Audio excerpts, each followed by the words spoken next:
मैं पहले तो बहुत बहुत गुड मॉर्निंग।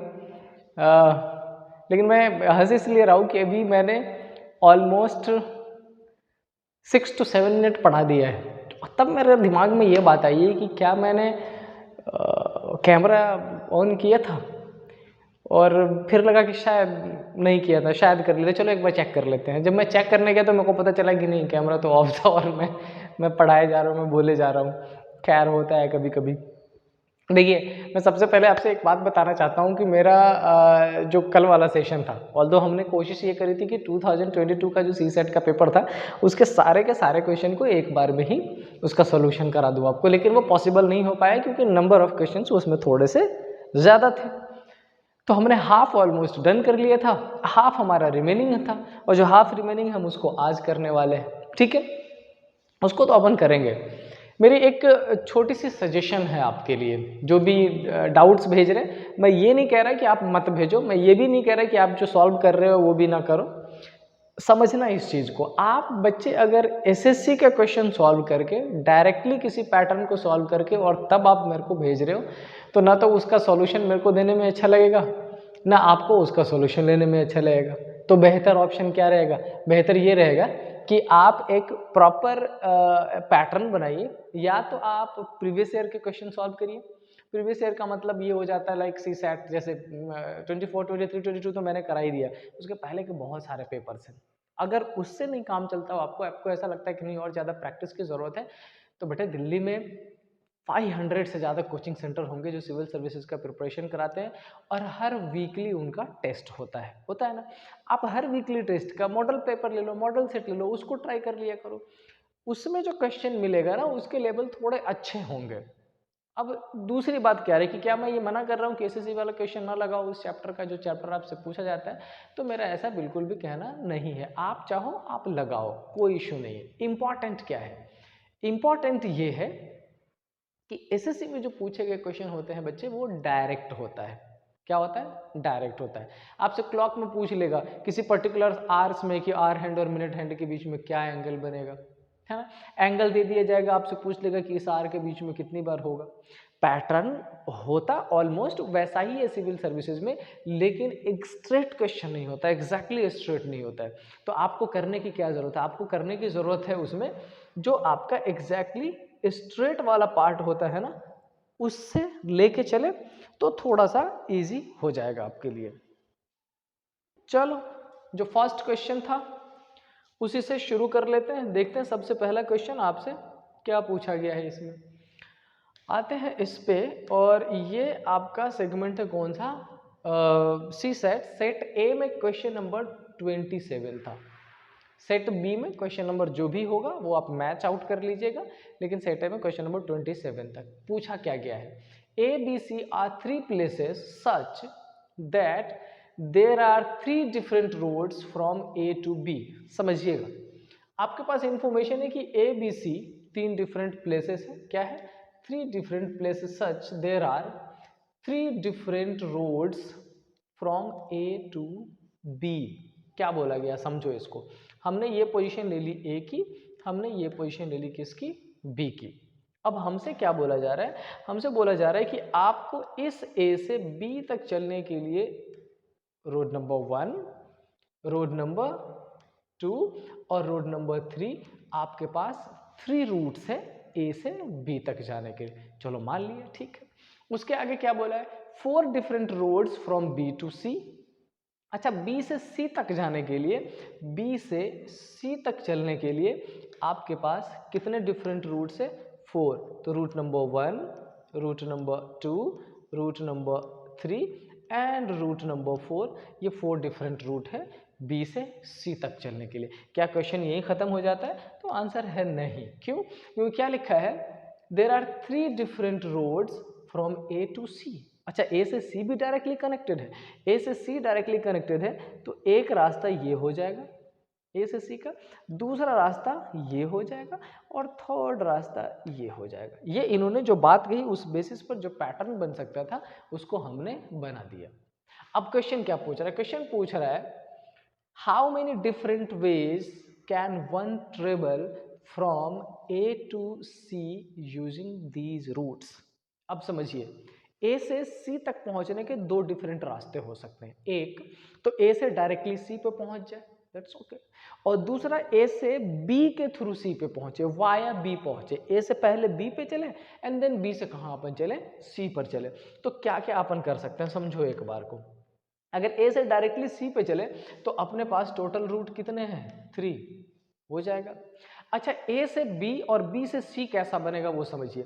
सपोज कर लीजिए कि ए से बी आपका ये बन गया एक, और इस रास्ते से आने के बाद आप चाहो तो इसको चूज करो, आप चाहो तो इसको चूज करो, आप चाहो तो इसको, आप चाहो तो इसको। इसका मतलब कितने डिफरेंट वेज बन रहे हैं, 4 डिफरेंट वेज।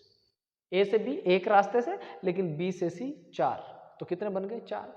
क्या दूसरा भी बन सकता है, हाँ बिल्कुल बनेगा। चलो ऐसा मान लेते हैं कि ए से बी इस रास्ते से पहुंच गए और फिर पहले इससे चले गए, फिर इससे आके इससे चले गए, मतलब 4 और बनेगा, और तीसरा भी है तो 4 और बनेगा। तो 4 + 4 + 4 क्या हो जाएगा, 12, और अगर इनको ऐड कर दें तो क्या हो जाएगा आपका 15। तो करेक्ट आंसर क्या हो जाएगा, ऑप्शन नंबर सी। ठीक है, आई होप आपको समझ में आया होगा, बहुत सिंपल क्वेश्चन था। हाँ थोड़ा वो था, सिविल सर्विसेज टिपिकल थोड़ा सा बनाएगा क्वेश्चन को, लेकिन इतना कुछ नहीं था जिसको मुश्किल अपन बोले। अब क्या लिखा है, 3 person A B C are standing in a queue not necessarily in the same order. देखिए अभी भी पर्सन 3 ही रखा गया है और बोला है कि अब वो खड़े हैं एक रो में। ठीक है, there are 4 person between A and B and 7 person between B and C. समझो, इस दो स्टेटमेंट से ही मेरे को लगता है कि आप 1 2 3 4 डिफरेंट अजम्पशन बना सकते हो। पूछा है क्वेश्चन, आपसे पूछा है 3 persons A B C are standing in a queue not necessarily in the same order.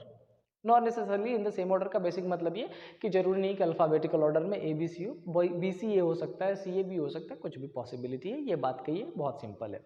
आगे क्या लिखा है, there are 4 persons between A and B. सिर्फ एक लाइन को पढ़ते हैं, लिखा है there are 4 persons between A and B. A और बी के बीच में 4 पर्सन है, तो मैं आपके लिए एक अजम्पशन बना देता हूं कि ए और बी के बीच में 4 पर्सन, पुट कर दिया, 3 कर दिए मैंने, ये 4 कर दिया। लेकिन एक बात बताओ, क्या इस इंफॉर्मेशन में ये क्लियर है कि इस ए के राइट में बी को पुट करना है? क्या ये क्लियर है कि इस बी के लेफ्ट में बी को ए को पुट करना? नहीं ना। इसका मतलब क्या बनाने पड़ेंगे, 2 अजम्पशन बनाने पड़ेंगे आपको। 2 अजम्पशन कैसा हो सकता है कि बी की पोजीशन 1 2 3 4 ए ये पॉसिबल हो जाए, और बिल्कुल पॉसिबिलिटी है। इसीलिए मैं जब ऑफलाइन में भी पढ़ाता हूं तब भी, और यहाँ भी, मैं हमेशा बच्चों को ये सजेस्ट करता हूँ कि बच्चे अजम्पशन बनाना बहुत ज़रूरी है। क्या बार बच्चों की ये बात रहती है कि नहीं सर अजम्पशन में तो टाइम ज़्यादा लग जाता है ना। मेरा ये है एक्सपीरियंस, और चूंकि 1-2 दिन नहीं 10 to 12 ईयर्स हो गया पढ़ाते हुए, मेरा कहना ये कि अगर आप अजम्पशन बनाते हो तो क्वेश्चन ईजी भी कर लेते हो खुद के लिए, और टाइम एज कम्पेयर टू बिना अजम्पशन कम लगता है, जल्दी सॉल्व होता है, और उतना ज़्यादा सोचने की ज़रूरत नहीं होती बहुत डिटेल्स में। इसलिए अजम्पशन हमेशा बनाया करिए। तो ये कंडीशन हो गया। चलो दूसरे लाइन में क्या बोला है, 7 पर्सन्स बिटवीन बी एंड सी। अच्छा, बी और सी के बीच में 7 पर्सन, 1 2 3 4 5 6 7, ये हो गया सी की पोजीशन। लेकिन एक बात बताओ, क्या ये बोला गया है कि इस बी के रिस्पेक्ट में सी को इधर ही रखना है? बोला गया है क्या? नहीं। इसका मतलब बी के रिस्पेक्ट में सी इधर भी हो सकता है। इसका मतलब इस पजल को और ओपन अप कर लेते हैं, कर देते हैं। मैंने फर्स्ट में ये एक ही 1 2 3 4 बी रखा था, एक में बी के रिस्पेक्ट में सी को राइट में ले लिया, तो एक में बी के रिस्पेक्ट में सी को लेफ्ट में ले लेते हैं, और यहाँ पे 1 2 3 4 5 6 7, और ये पोजीशन किसकी हो गई, सी की। क्या सेम कंडीशन नीचे वाले में भी बनेगा? हाँ बिल्कुल बिल्कुल बनेगा। तो बना देते हैं, बी और सी के बीच में 7, 1 2 3 4 5 6 7, ये सी, और एक जल्दी से दूसरा अजम्पशन बना के 1 2 3 4 ए, और यहाँ पर बी और सी के बीच में 7 पर्सन है, तो ये सी की पोजीशन हमने पुट कर दी। मतलब सिंपल ये कि अगर इसको एकदम से एलैबोरेट कर दे, एकदम से ओपन कर दे, तो कितने अजम्पशन बनने वाले हैं? 4, और मैंने चारों अजम्पशन फ्रेम कर दिए। ठीक है, आगे देखिए क्या लिखा है। आगे लिखा है there are 11 person ahead of C. C से पहले 11 लोग हैं, काउंट कर लेते हैं, 1 2 3 4 5 6 7 8 9 10 11, ज़्यादा हो रहा है। इसका मतलब क्या हो गया कि इस अजम्पशन को एलिमिनेट करना पड़ेगा। देखो यही खूबसूरती है अजम्पशन बनाने का, अपने आप ही एलिमिनेशन हो जाएगा। इस चीज़ से पहले 11% है, ये लोग 11% पुट कर देते हैं। इस चीज़ से पहले 11% है, ये लोग 11% पुट कर दिया उसके पहले। इस चीज़ से पहले 11% है, पुट करना पड़ेगा। तो 1 2 3 4 5 6 7 8, 8 के बाद यहाँ पर 3 और पुट कर देंगे, कितना हो जाएगा? 11 हो जाएगा। दोबारा कर देता हूँ मैं, 1 2 3 4 5 6 7 8 और 3 11। अच्छा, अब क्या बोला है कि there are 13 person behind A के बाद कितने हैं? 13 पर्सन है। ए के बाद 13 है, तो यहाँ पर 1 2 3 4 5 और 8 क्या हो जाएगा? 13। ए के बाद इसमें अपने को कितना अरेंज करना पड़ेगा? 13 और ए के बाद 13 मीन्स 1 2 3 और यहाँ पर 10 पुट कर दिया, ये 13। ये 3 अजम्पशंस आपके पास रह गए, ठीक है। तीनों में हमने अभी कॉन्फ़िगरेशन बना रखा है। टोटल कितने हो जाएंगे काउंट कर लेते हैं। तो आपके पास है यहाँ पर 8 और 11, 11 और 8 कितना होता है? 19 हो गए। 20 21 22 23 24 25 26 27 28। इस वाले रो में बच्चे अपने पास टोटल पर्सन कितने हो गए? 28। इस वाले रो की बात करें तो 11 और 13 कितना हो गया? 11 और 13 24, 25 26 27 28 29 30 और 30 और 7 37 और 1 38, 38% हो गए। और अगर इस रो की बात करें तो 10 और 3 13, 14 15 16 17 एंड 5 22, ये आपका पोजीशन हो गया। और क्वेश्चन में आपसे क्या पूछा है? What could be the minimum number of person in the row? So what could be the minimum? There is 22 and the correct answer is option number A. अब सुनो, क्योंकि मैं समझाते हुए सॉल्व कर रहा हूँ तो ऐसा टाइम लगता है, 3 4 5 मिनट गया होगा। लेकिन अगर मैं इसको खुद के लिए सॉल्व करता तो मेरे को लगता है कि इस अजम्पशन बना के मेरे को 1 मिनट लगता सॉल्व करने में मैक्सिमम, और बिना किसी प्रेशर के, बिना झंझट के, ठीक है। सो आई सजेस्ट कि अजम्पशन पे ध्यान दे।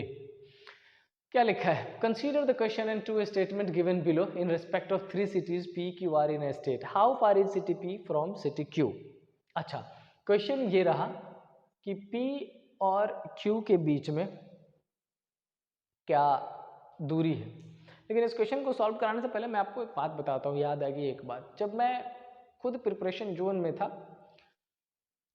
कोचिंग ज्वाइन करते टाइम एक बहुत बड़ी गलती करी थी, नाम तो नहीं लूँगा, लेकिन उस टाइम मुखर्जी नगर में हाइप चलता था उनका एकदम, ये बड़े बड़े बैनर लगे होते थे खतरनाक। आप जहाँ आप जैसे एंट्री करो तो हर कदम पे उसी के पर्सन, उसी का पैम्पलेट ऐसा होता था। ऑल्दो बहुत चला नहीं, जल्दी ही मेरे को लगता है कि उसका डाउन आ गया था और ख़त्म हो गया था, लेकिन मैं फंस गया उधर। और सी सेट की क्लासेस जब कंडीशन होती थी तो उसमें मैथमेटिक्स पढ़ाया जाता था प्रॉपर, अर्थमेटिकल जो पार्ट होता है वो पैसेज प्रॉपर पढ़ाया जाता था। लेकिन जब लॉजिकल रीजनिंग की बात आती थी तो वो उसको उड़ा देते थे सीधा, नंबर ऑफ क्वेश्चंस एकदम रफ्तार में सॉल्व करा देते थे। और उनका सिंपल कहना ये होता था कि आप सिविल सर्विसेज का प्रिपरेशन कर रहे हो, आप आईएएस बनने का ख्वाब देख रहे हो, आईपीएस बनने का ख्वाब देख रहे हो, तो आपका दिमाग ऑलरेडी उतना डेवलप होगा, ऑलरेडी इतना लॉजिकली आप सोच सकते हो। और मेरे को उनकी ये बात बड़ी इलॉजिकल लगती थी, क्योंकि मेरे कई सारे ऐसे दोस्त थे जो क्लास से निकल के मेरे को ये पूछा करते थे कि भाई क्या पढ़ा दिया इसने आज, क्या करा दिया इसने, मगर तू भी तो क्लास में था। कह रहा ये बस उसने तो उड़ा ही दिया है, समझ नहीं आया है। तो आप लोग से भी ये कि थोड़ा बेसिक अंडरस्टैंडिंग बनाए, लॉजिकल सेक्शन का ज़रूरी होता है, ये इम्पॉर्टेंट है ये। चलो आते हैं क्वेश्चन पे। क्वेश्चन में क्या बोला गया है? पी और के क्यू के बीच की दूरी पता करनी है और हमसे पूछा जाएगा कि क्या इन दोनों का यूज करके अपन पी और क्यू के बीच की दूरी फाइंड कर सकते हैं। देख लेते हैं, कर पाएंगे तो कर देंगे। क्या लिखा है? City Q is 18 kilometre far from city R. ये देखो कह रहा है कि क्यू और आर के बीच में कितनी है? 18 किलोमीटर। लेकिन देखो फिर से अपने को नहीं पता कि उस दोनों के बीच में रिस्पेक्ट में कैसा क्या है, कौन इधर है कौन उधर है।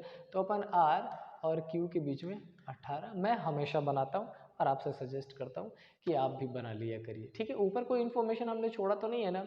How far is city P from city Q? नहीं। चलो पहले वाले से तो ये बना, और चूंकि इसमें आर और क्यू की बात की गई है, किसकी बात की गई है? क्यू और आर की, तो अपन पता ही नहीं कर पाएंगे फर्स्ट से अकेले। दूसरे में किसकी बात की गई है? पी और आर की, अपन इसको पता ही नहीं कर पाएंगे। मतलब सिंपल ये कि स्टेटमेंट 1 अलोन या statement 2 alone is not possible. तो क्या करना पड़ेगा आपको, दोनों को मर्ज करके ही आंसर निकालना पड़ेगा, दूसरा ऑप्शन आपके पास नहीं है, ठीक है। और ये एलिमिनेशन आप भी कर लेना, इजी रहेगा। क्वेश्चन में किसको पुट किया है, पी और क्यू को। क्या फर्स्ट लाइन में पी और क्यू दोनों है, नहीं। क्या सेकेंड लाइन में पी और क्यू दोनों है, नहीं। मतलब सिंगल अलोन तो नहीं निकलेगा। कैसे निकलेगा, दोनों में आर कॉमन है, पॉसिबल है कि दोनों को जोड़ के निकल जाए, और नहीं भी निकले तो ऐड कर लेते हैं। क्या लिखा है, P is 43 kilometre from city R. अच्छा, P आर से 43 किलोमीटर है, ठीक है। अब समझिए यहाँ पर, अगर P आर से 43 किलोमीटर है तो ये दूरी पॉसिबल है, P और R के बीच में 43। लेकिन क्या पता P इधर ही है, ये भी तो पॉसिबल है कि इस R के रेस्पेक्ट में इधर आ जाए P, और इस R के रेस्पेक्ट में P यहाँ आएंगे तो 18, और 18 में कितना ऐड करना पड़ेगा, प्रोबेबली 25 ऐड करेंगे तो क्या हो जाएगा, 23। अब अगर इस इन्फॉर्मेशन को अपन अलग करके देखें, ये देखें तो P और Q के बीच में कितना हो रहा है, 25। और अगर इसके रिस्पेक्ट में चेक करें तो P और Q के बीच में कितना हो रहा है, 43। तो इधर हमने पुट कर दिया था P और Q के बीच में, सॉरी इस P को नहीं, यहाँ से P और Q का, तो 43 और 18 61 किलोमीटर। तो क्या हम श्योर हो पा रहे हैं आंसर निकालने में, दोनों में से, दोनों का यूज करके?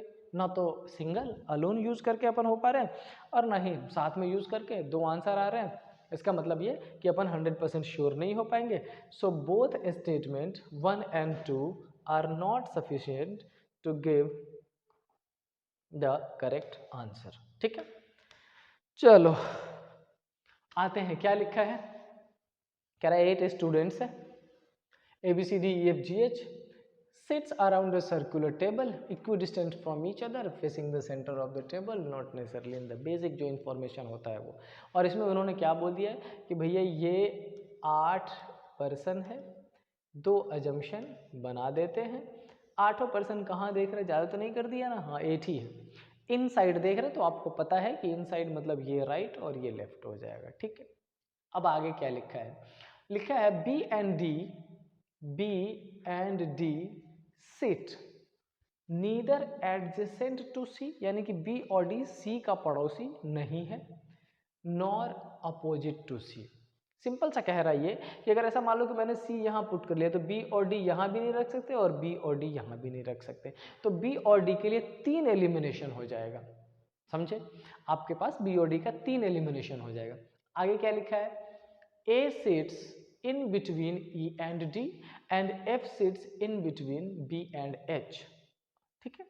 तो एक नेगेटिव इंफॉर्मेशन और दो पॉजिटिव इंफॉर्मेशन, ट्राई करके देख लेते हैं। क्या लिखा है, A sits in between E and D, हमने A की पोजीशन E और D के बीच में ये पुट कर दी, लेकिन मैं फिर से बोलूँगा कि क्या E और D यही पॉसिबल है, या E और D की पोजीशन डिफरेंट भी पॉसिबल है। कैसा, A की पोजीशन ये, यहाँ पर D, और ये पोजीशन किसका, E का। तो आपको समझना पड़ेगा कि हाँ दूसरी कंडीशन की भी पॉसिबिलिटी है, ठीक है। अब आगे देख लीजिए, आगे क्या कह रहा है, F sits in between B and H, same condition है। आपसे बोला कि देखो इस F को ना किसके बीच में, B और H के बीच में पुट करना है, लेकिन B और H की पोजीशन उल्टी भी हो सकती है, हो सकता है कि B उधर चला जाए और H की कंडीशन उधर पॉसिबल है, समझ रहे हो बात। B राइट में F के और H लेफ्ट में, जैसे हमने दो कंडीशन यहाँ बना ली, लेकिन एक नेगेटिव इन्फॉर्मेशन भी गिवन है। और क्या given negative information, B and D sits neither adjacent to C, कह रहा है कि B और D C का पड़ोसी नहीं। चलिए एक बात समझो, एक तो आपका C यहाँ पॉसिबल नहीं है और एक आपका C यहाँ पॉसिबल नहीं है, ठीक है। इस कंडीशन में देखें तो C यहाँ भी पॉसिबल नहीं है और C यहाँ पॉसिबल नहीं है। इन्होंने नेगेटिव दे रखा था, नेगेटिव कर ही देते हैं, लेकिन साथ में ये भी ध्यान रखो इस तीनों की अरेंजमेंट कंजिक्यूटिव करनी है, साथ में रखना है। And while putting these 3 into this circles, आपको ये भी ध्यान रखना पड़ेगा कि B ऐसे जगह पे रखो कि C उसका पड़ोसी ना होने पाए, ठीक है। तो एक बात बताओ, आपके पास जितने ऑप्शन है उसमें C के ये ऑप्शंस खाली है ना, हाँ है, बिल्कुल है खाली। तो C का अगर ये ऑप्शन खाली है तो क्या हम यहाँ पर ऐसी पोजीशन ले सकते हैं, B F H, बिल्कुल पॉसिबल है। क्या ऐसा ले सकते हैं H B F, बिल्कुल पॉसिबल है, दोनों पॉसिबिलिटी है, बिल्कुल है। क्या अपन ऐसा ले सकते हैं क्या BFH, हाँ ये भी पॉसिबल है, दोनों की दोनों पॉसिबिलिटी है, बहुत ध्यान से समझना, मतलब पॉसिबिलिटीज है अभी। इस वाले कंडीशन में देख लीजिए, क्या मैं ऐसा ले सकता हूँ BFHC की पोजीशन यहाँ ले लें? हाँ बिल्कुल ले सकते हैं, कोई दिक्कत नहीं है, बी और एफ कर सकते हैं अपन। क्या अपन ऐसा ले सकते हैं BFHC की पोजीशन ना लेके यहाँ ले ले? बिल्कुल कर सकते हैं। मतलब ये कि आपके पास अजम्पशन इसमें कई सारे हैं, आना पड़ेगा किस पे? कन्फिग्रेशन पे, एलिमिनेशन पे। तो क्यों? क्योंकि अजम्पशन अगर बढ़ाया जाए तो 4-5 अजम्पशन बनेंगे, तो इस इतनी जितनी पोजीशन जरूरत थी वो पुट करके आते हैं। यहाँ पर क्या लिखा है? B sets in between A and G. समझिए क्या बोला है? B seats in between A and G. अच्छा एक बात बताओ, बी ए और जी के बीच में पॉसिबल है क्या? नहीं है। क्यों? क्योंकि ए का नेबर इधर भी कोई और है, ए का नेबर इधर भी कोई और है, और बी को अगर ए और जी के बीच में पुट करें तो ये वाली कंडीशन चाहिए। क्या ये पॉसिबिलिटी आपको दिख रही है? ना तो इस कंडीशन में ना तो इस कंडीशन में। इसका मतलब ये क्या हो जाएगा? एलिमिनेट। समझिएगा, जरूरी नहीं है पूरा फिगर कन्फिग्रेशन बना कर करें, ऐसे हो जाए। क्या लिखा है? सी सीट्स अपोजिट टू जी। क्या सी जी के अपोजिट पॉसिबल है? समझो एक बार ध्यान से, हमारे पास ये दोनों सी के लिए ऑप्शन नहीं है। अगर हम सी को यहां पुट कर दें, जी के लिए नहीं है। अगर हम सी को यहां पुट कर दें, जी के लिए possible. A sits in between, क्या लिखा है? B and D. हाँ अपन यहां कर दें, जी का नहीं है। अच्छा अगर अपन सी को यहाँ पुट कर दे, क्या जी का नेबर पॉसिबल है? और अगर जी का नेबर पॉसिबल है तो बाकी कंडीशन जस्टिफाइड हो पाएगा क्या? अगर सी हमने यहाँ रख दिया और जी को अगर हमने यहाँ रख दिया तो हमारे पास HBF, यस बिल्कुल पॉसिबल है। इसका मतलब क्या लिखा है? सी सीट्स अपोजिट टू जी। ये पॉसिबिलिटी अभी फिलहाल 100% श्योर लग रहा है, इस कंडीशन को सोचें तो। लेकिन दूसरी कंडीशन ये भी है, सपोज कर लो अपने पास ऐसा हो जाएगा BFH, सी यहाँ ना लेके सी यहाँ ले ले और जी की पोजीशन यहाँ ले ले, तब भी तो पॉसिबल है। इसका मतलब 100% श्योर नहीं हो सकते, कंडीशंस और भी बन सकता है इसमें। क्या लिखा है? ई सीट्स अपोजिट टू एफ। क्या ई एफ के अपोजिट बैठ सकता है? देखो अगर इस कन्फिग्रेशन में मैंने ऐसा कर ही दिया, मैंने BFH या HBF कर ही दिया, पॉसिबल है? हाँ पॉसिबल है। क्या 100% श्योर है? अभी तक श्योर नहीं है। अच्छा दूसरी कंडीशन BFH की अगर बात कर ले और मैं यहाँ से C को एलिमिनेट करके ये कर देता BF और H की पोजीशन, और C को यहाँ पुट करके G को यहाँ पुट कर लेता, अरे रे अभी भी 100% श्योरिटी नहीं ले सकते।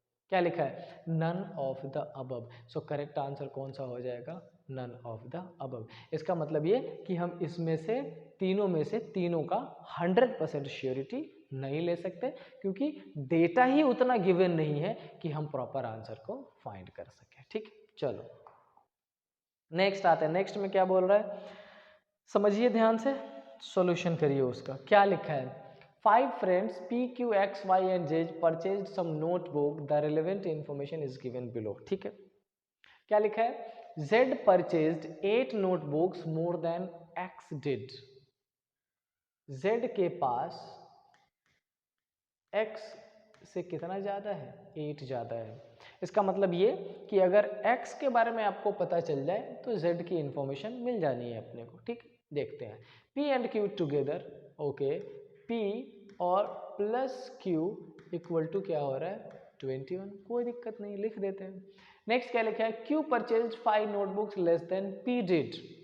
अब समझो, इस 21 को ऐसे डिवाइड करना है आपको कि किसके पास Q परचेज 5, Q के पास P से 5 कम हो जाए। कैसे इसको डिवाइड करें? इस 21 को ऐसा डिवाइड करना पड़ेगा कि उन दोनों नंबर के बीच में कितने का डिफरेंस हो? 5 का डिफरेंस हो। दोनों को ऐड करने पर 21 हो जाए। मेरी समझ में एक नंबर आ रहा है, दैट इज 13 और 8, गैप भी 5 का है, और 13 प्लस 8 21 भी हो रहा है। तो P और Q में किसके पास कम है? Q के पास। Q को कितना मिल जाएगा? 8, और P को कितना मिल जाएगा? 31। ठीक है, 13। अब क्या लिखा है? X and Y together purchase 20।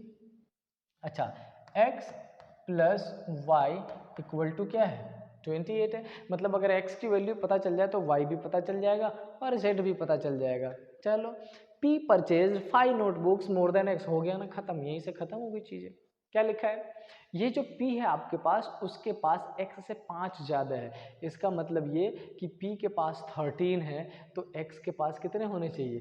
8 होने चाहिए, ठीक है। और अगर इसके पास 8 है तो इसके पास कितने हो जाएंगे? 16 होने चाहिए। और अगर x के पास 8 है तो y के पास कितने होने चाहिए? 20। सारा ये तो डायरेक्ट इन्फॉर्मेशन गिवन था, कुछ मुश्किल सा नहीं था। तो अपने से क्वेश्चन में क्या पूछा गया है? If each notebook is priced 40 then, अच्छा टोटल कॉस्ट, चलो लिख लेते हैं। अच्छा y का कितना है? 20, z का कितना ले लिया?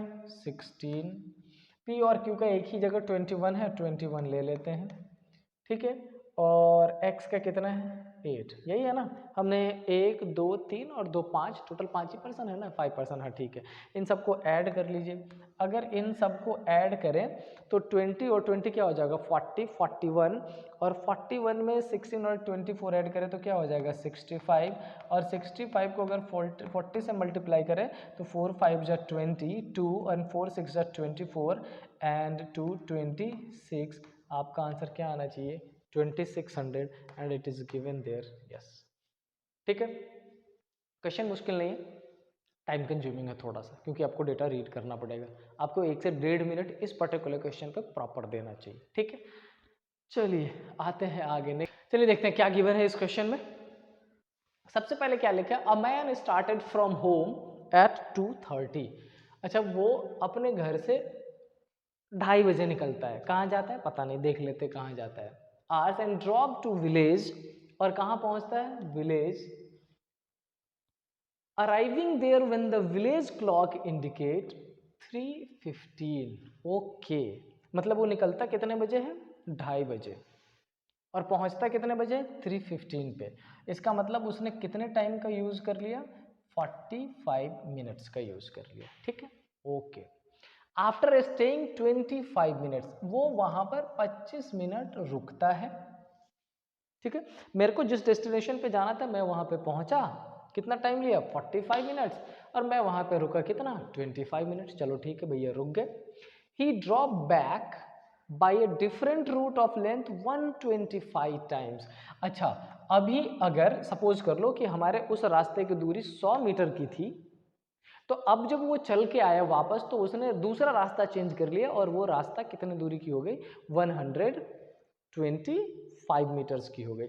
मतलब ये कि पहली जो दूरी थी वो अगर हमने 100 मीटर की ली थी, तो दूसरी जो दूरी हो जाएगी आने की, वो कितने की हो जाएगी? 125 मीटर्स, किंतु 125 टाइम्स ज़्यादा था, ठीक, ओके।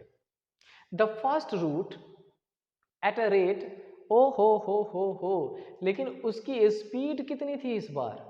ट्वाइस थी भैया, ज़्यादा थी। Reaching home at 16 hours. समझिए इसको एक बार।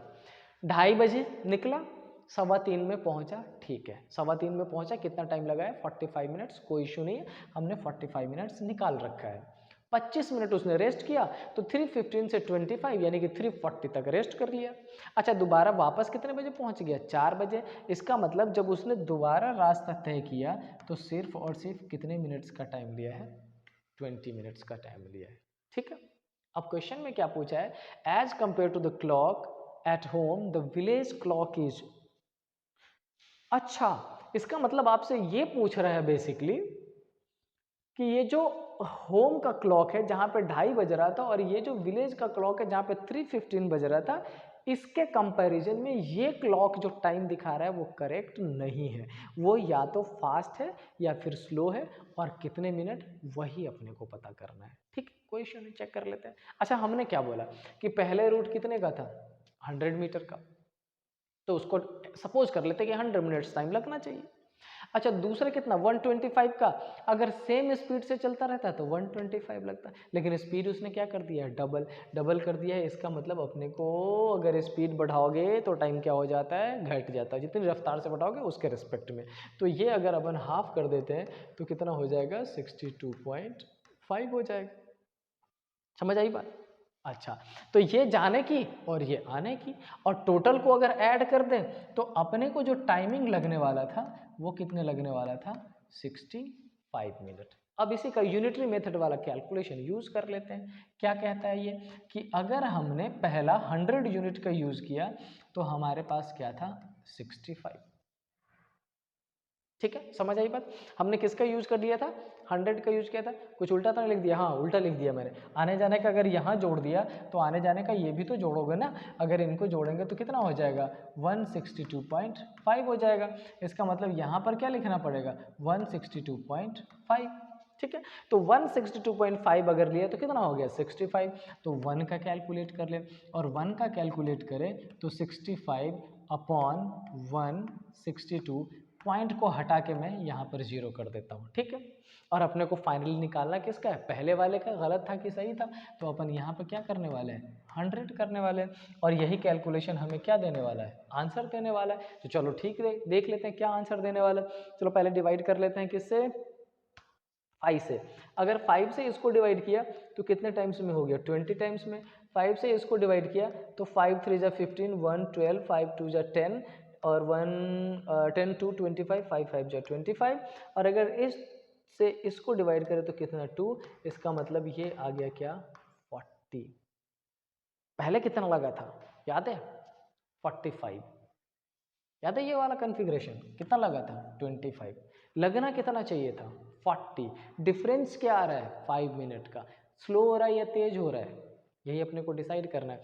सिंपल सा मतलब ये कि अगर 2:30 बजे चलते और 40 मिनट लेटा तो हमारी घड़ी में कितना होना चाहिए 3:10 होना चाहिए। लेकिन वो घड़ी क्या दिखा रहा है 3:15।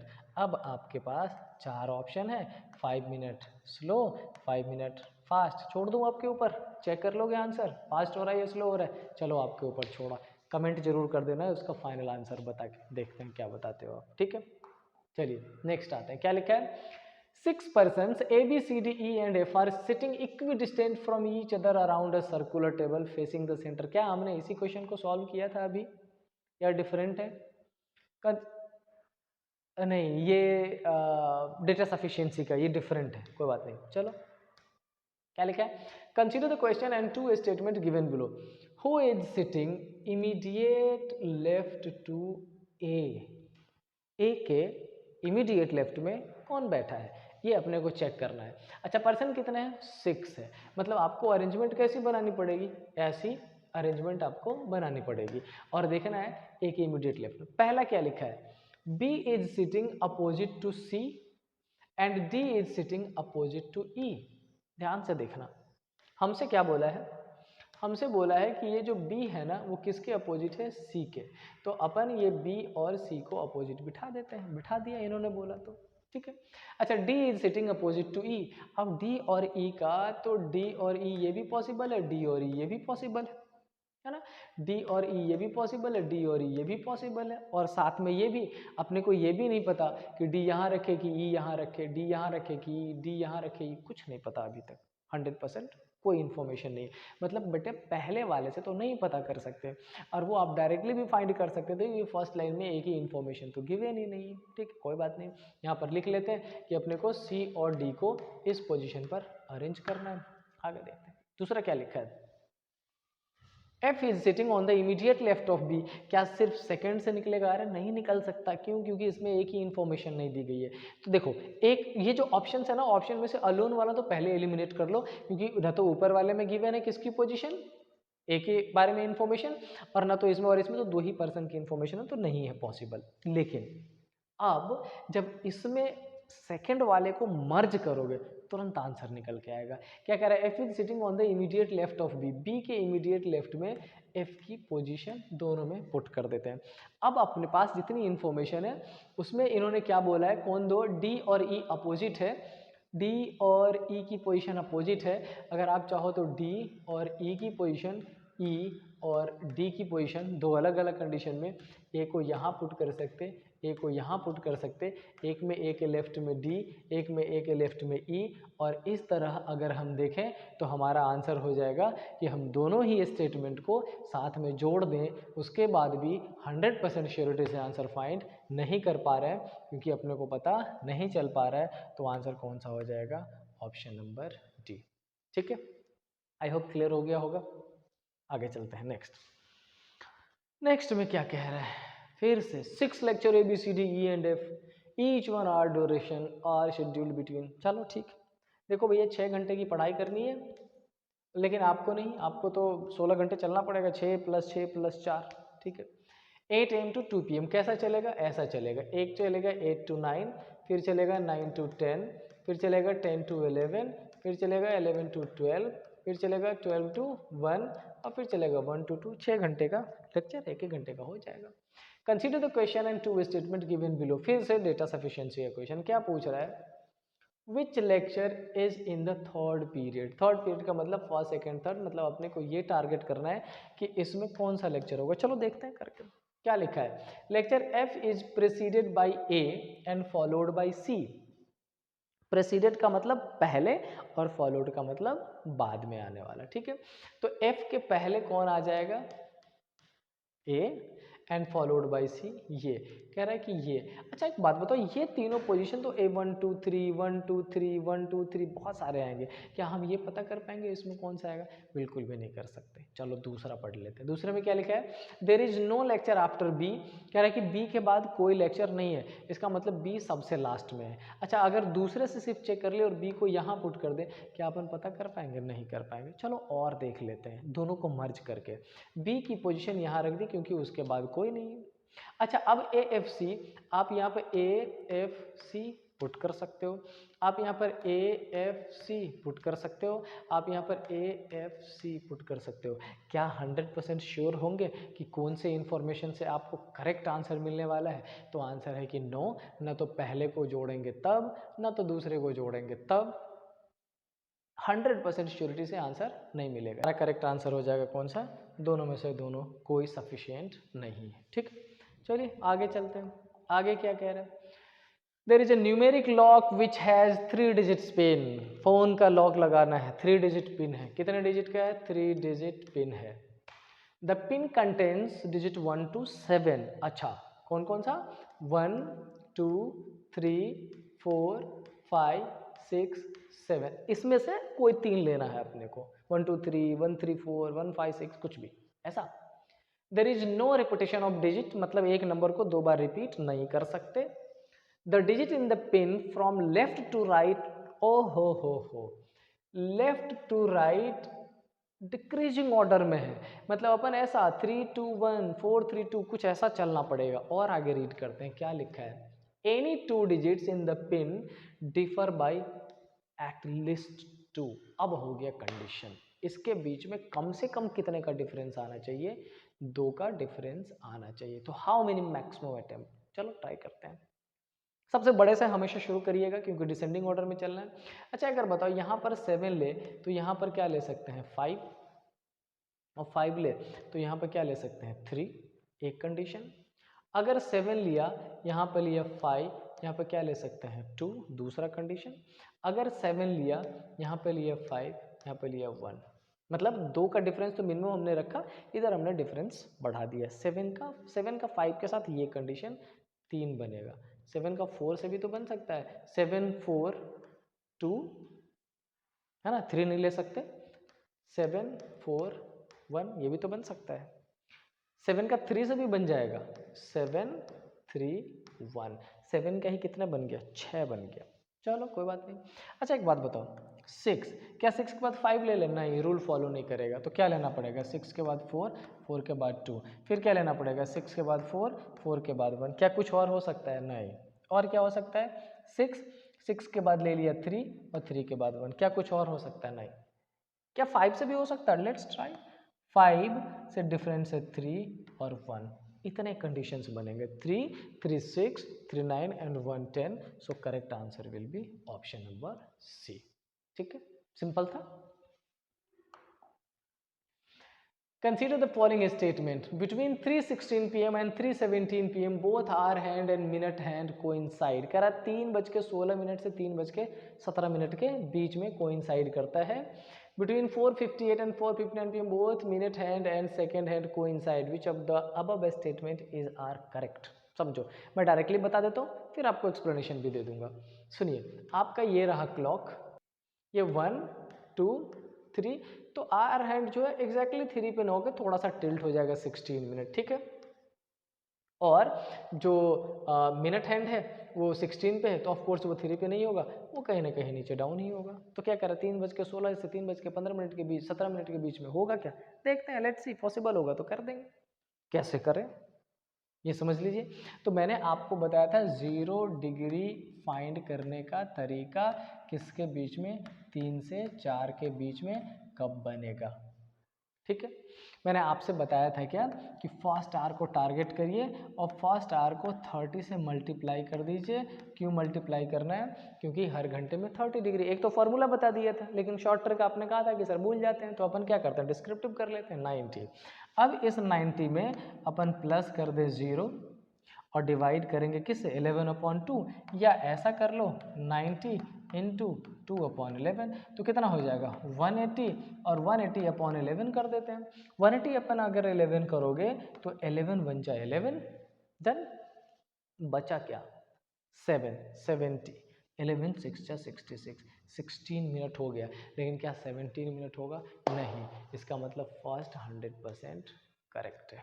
फर्स्ट वाली कंडीशन तो 100% करेक्ट है। अब बात रही किसकी, सेकंड स्टेटमेंट की। सेकंड स्टेटमेंट में इन्होंने क्या बोला है, बिटवीन 4:58 एंड 4:59 PM, यानी कि 4:58 से 4:59, 1 मिनट का गैप दिया जा रहा है, उस मिनट में मिलता है। समझिए इस चीज को, बहुत सिंपल है, करने की जरूरत नहीं, डायरेक्ट एलिमिनेट कर लोगे।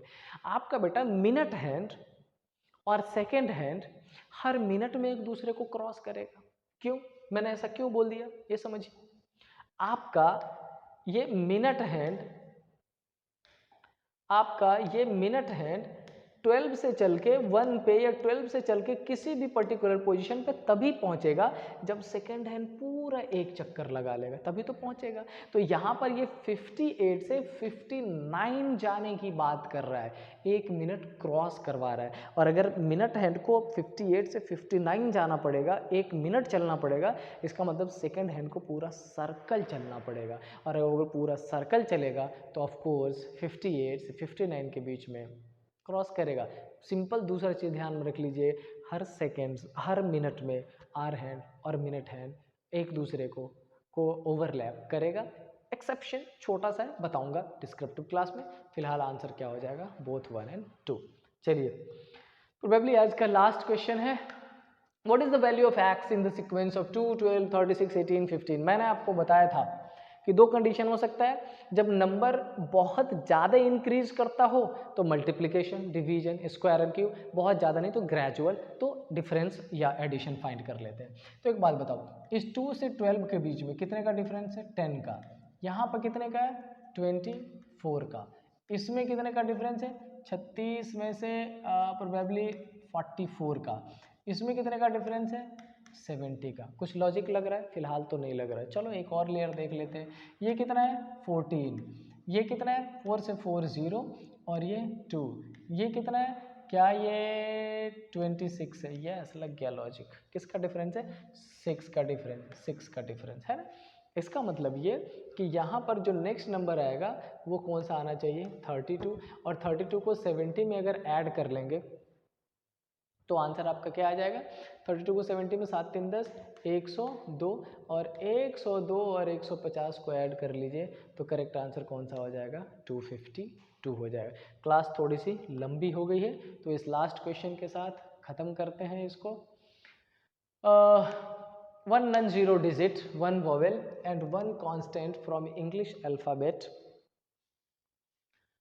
are to be used in forming passwords such that each password has to start with a vowel। अच्छा, अपने पास टोटल वॉवेल कितने हैं, 5, ठीक है, कितने वॉवेल है, 5 वॉवेल से A I U, and with the consonant. अच्छा, अपने पास कॉन्सोनेंट कितने बच जाएंगे, 21 कॉन्सोनेंट हो जाएंगे। और जो बीच का डिजिट है वो क्या होना चाहिए, नॉन ज़ीरो। इसका मतलब बीच का डिजिट 1 से लेके क्या होना चाहिए, 9 होना चाहिए, ठीक है ना। 5 वोवेल, 21 कॉन्सोनेंट और 9 वो, और इसके पैटर्न पे फाइंड करना पड़ेगा, ठीक है। तो करना क्या पड़ेगा, पता है आपको क्या करना पड़ेगा, मल्टीप्लाई कर लीजिए, क्या 5 इंटू 9 इंटू 21, तो 9 5 जा कितना हो जाएगा, 45 इंटू क्या हो जाएगा 21, 5 जा 20 पंचे 100, 105, 10 हो गया, और 84 और 10 क्या हो जाएगा 94, तो 945, option C is the correct answer. तो ये रहा आपके सी सेट का सेकेंड पार्ट किसका, 2020 का। देखो अब नेक्स्ट क्लास अपना बच रहा है क्यूब का, जो कल होगा, और शानदार क्लास करने वाले हैं अपन उसमें। बहुत ही ज़बरदस्त क्वेश्चन ये प्रीवियस ईयर पूरा, कई सारे अलग कोचिंग सेंटर के मॉडल सेट आपके लिए मैंने सॉल्व किए हैं ताकि बेहतरीन क्वेश्चन निकाल के उसमें शामिल कर सकूं। तो कल सुबह में 8 बजे शार्प मिलेंगे उसके साथ। तब तक डाउट्स भेजते रहिए, सॉल्यूशन करते रहिए, प्रैक्टिस करते रहिए सी सेट का, रोज़ एक सेट लगा लीजिए, that will be enough for you. ठीक है, बाकी हेल्थ का अच्छे से ध्यान रखिए, शानदार तरीके से पढ़ाई करते रहिए। स्टे हैप्पी, जय हिंद।